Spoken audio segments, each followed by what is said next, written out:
اعوذ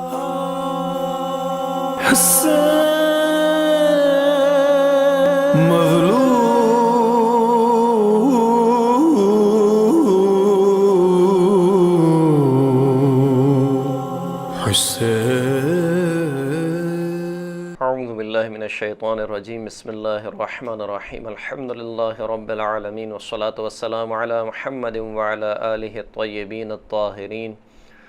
واللعنۃ الدائمۃ علی اعدائہم اجمعین اما بعد فقد قال رسول اللہ صلی اللہ علیہ وآلہ وسلم حسین منی وانا من الحسین۔ عزیزان گرامی، پچھلی گفتگو میں آپ کی خدمت میں عرض کیا کہ ابن زیاد جو ہے وہ شریک ابن عابر کی عیادت کے لیے آیا اور منصوبہ بنایا گیا کہ اسی وقت ابن زیاد کو قتل کر دیا جائے، لیکن کچھ وجوہات کی بنا پر ابن زیاد کو قتل نہیں کیا گیا۔ جب ابن زیاد دوبارہ اپنے دربار میں پہنچا تو اس کو بھنک پڑ گئی تھی کہ کچھ نہ کچھ خطرہ ہے، اور اس نے پھر مسلم کی تلاش شروع کر دی اور کسی بھی طریقے سے کہا کہ مسلم کی کوئی خبر مجھے ملنی چاہیے، یہاں تک کہ اس نے اپنے ایک غلام جس کا نام معقل بتایا جاتا ہے اس کو 30,000 درہم دیے اور کہا کہ جو مسلم کے چاہنے والے ہیں، جو اہل بیت اطہار کے چاہنے والے ہیں، ان کے ساتھ میل جول کرو، ان کے ساتھ آنا جانا کرو اور ان کے ساتھ اٹھو بیٹھو، اور جب کسی ایسے شخص کو پاؤ کہ جو تمہیں مسلم سے ملاقات کروا سکتا ہو تو اس سے کہنا کہ یہ 30,000 درہم جو ہے وہ جناب مسلم کے لیے ہیں، تاکہ اس کے ذریعے سے وہ اپنے دشمنوں سے جنگ کر سکیں۔ معقل ان درہموں کو لے کر مسجد کوفہ پہنچا اور مسجد کوفہ میں اس نے دیکھا کہ کچھ لوگ ہیں جو گفتگو کر رہے ہیں، اور اس نے ان لوگوں سے بات چیت کی اور کہا کہ مجھے ایسے شخص سے ملاؤ کہ جو مسلم سے میری ملاقات کرا سکے اور میں مسلم کی بیعت کر سکوں۔ تو مسجد میں بیٹھے ہوئے لوگوں نے کہا کہ یہ فلاں شخص ہے، یعنی جناب مسلم ابن اوسجہ کی طرف اشارہ کیا کہ یہ شخص تمہیں جو ہے وہ جناب مسلم ابن عقیل سے ملوا سکتا ہے۔ یہ جناب مسلم ابن اوسجہ کے پاس آیا اور کہا کہ میں جو ہے وہ اہل بیت اطہار کا چاہنے والا ہوں اور یہ 30,000 درہم لے کر آیا ہوں، اور میں چاہتا ہوں کہ یہ اگر خاندان اہل بیت میں سے کوئی اس وقت یہاں پر موجود ہے تو میں اس کی خدمت میں یہ 30,000 درہم پیش کروں تاکہ وہ دشمنوں سے مقابلہ کر سکیں اور میرا یہ ہدیہ جو ہے وہ قبول کر سکیں۔ جناب مسلم ابن اوسجہ کو پہلے اس پر اعتبار نہیں ہوا، لیکن جب وہ کافی رفت و آمد کرنے لگا، جناب مسلم ابن اوسجہ نے اس سے انتہائی سخت قول اور اقرار لیا اور انتہائی سخت اس سے قسمیں لیں کہ وہ جو ہے وہ کسی کو بھی جناب مسلم کے بارے میں خبر نہیں دے گا، اور پھر اس کے بعد کہا کہ تم جو ہے وہ میرے پاس کچھ دن کے لیے رفت و آمد کرو اور اس دوران میں تمہیں جو ہے وہ جناب مسلم سے ملوا دوں گا۔ عزیزان گرامی، یہاں پر ہم ایک بات کی طرف اشارہ کرنا چاہتے ہیں، اور وہ بات یہی ہے کہ اگر کوفہ کے رہنے والے سارے کے سارے شیعہ تھے اور سارے کے سارے شیعان حیدر کرار تھے تو پھر خوف کیسا،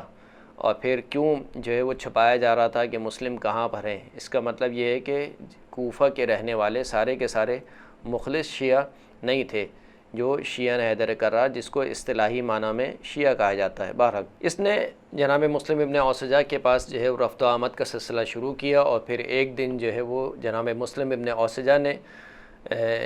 اس کی ملاقات کرائی جناب مسلم ابن عقیل سے اور کہا کہ یہ اہل بیت اطہار کا چاہنے والا ہے اور 30,000 درہم جو ہے وہ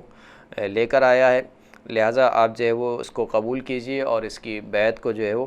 قبول کیجئے۔ اس کے بعد یہ ابن زیاد کے غلام معقل نے مسلم ابن عقیل کے پاس آنا جانا شروع کیا، یہاں تک کہ سب سے پہلے آتا تھا اور سب سے آخر میں جناب مسلم سے رخصت ہوتا تھا۔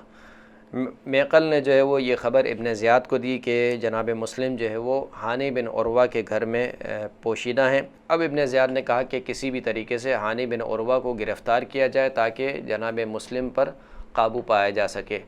ہانی بن عروہ جیسے کہ ہم پہلے ہی بیان کر چکے ہیں کہ ان کی جو موقعیت تھی وہ قبیلے کے سردار تھے اور ان کو گرفتار کرنا اتنا آسان نہیں تھا، اور ابن زیاد اسی بات سے خوفزدہ تھا کہ اگر میں نے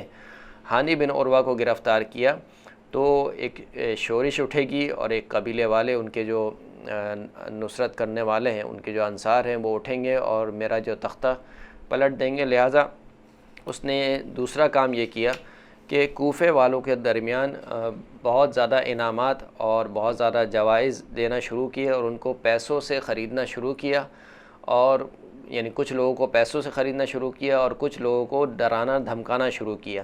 یہاں تک کہ حالات ایسے ہو گئے کہ اب اگر میں نے ہانی بن عروہ کو گرفتار کیا تو کوئی بھی جو ہے وہ ابن زیاد کے خلاف نہیں اٹھے گا۔ لہٰذا اب ابن زیاد نے منصوبہ بنایا کہ کس طریقے سے ہانی بن عروہ کو گرفتار کیا جائے۔ ایک دن وہ دربار میں بیٹھا ہوا تھا تو اس نے کہا اپنے درباریوں سے کہ کیا بات ہے کہ ہانی بن عروہ جو ہے وہ میری ملاقات کو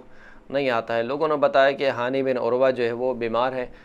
اور در حقیقت وہ بیمار نہیں تھے، لیکن ابن زیاد کے خوف سے بچنے کے لیے ہانی بن عروہ نے یہ بہانہ کیا کہ وہ بیمار ہے۔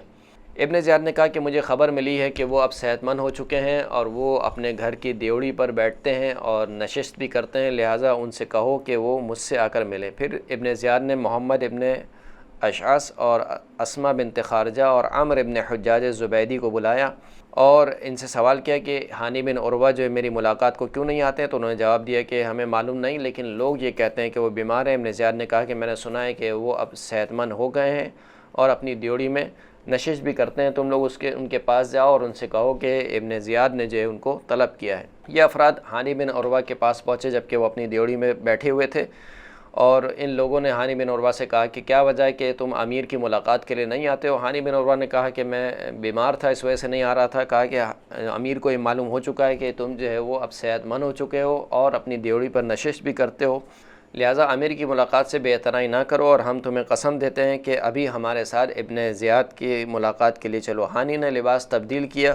اپنی سواری پر سوار ہوئے اور دارالامارہ کی طرف روانہ ہوئے۔ دارالامارہ کے قریب پہنچ کر ہانی کو کچھ خطرہ محسوس ہوا کہ اگر وہ اندر داخل ہوئے تو وہ زندہ واپس نہیں آئیں گے۔ اس خطرے کو محسوس کرنے کے بعد جناب ہانی نے حسان بن اسما سے، جو کہ ان کے جو چچا کے بیٹے تھے، اور ان سے کہا کہ بھتیجے، خدا کی قسم مجھے خوف محسوس ہو رہا ہے، تمہارا کیا خیال ہے؟ حسان جو کہ صورتحال سے واقف نہیں تھا اور بے خبر تھا، اس نے کہا کہ چچا جان کوئی مسئلہ نہیں ہے، آپ جو ہے وہ دربار میں داخل ہوئیے، اور یوں اس طریقے سے ہانی بن عروہ ابن زیاد کے دربار میں داخل ہو گئے۔ وآخر الدعوانا ان الحمد للہ رب العالمین۔